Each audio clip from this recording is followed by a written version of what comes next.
bạn buộc con buộc phải mũi nó mới thông hố được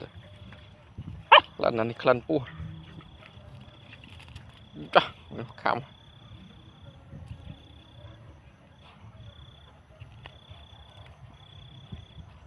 nhìn mới chắc chơi thêm tới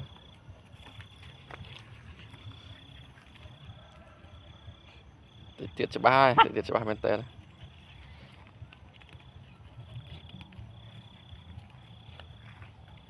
bạn mình đâu chơi mới tiết bạn cu dạ mình hiên khăm đẩy cu về mình đẩy cu về hiên khăm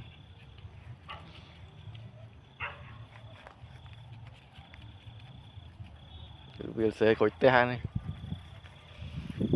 khối te bạn cu mỗi hột cho hột lại rồi khăm đó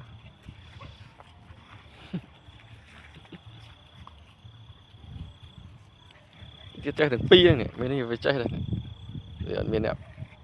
nọm về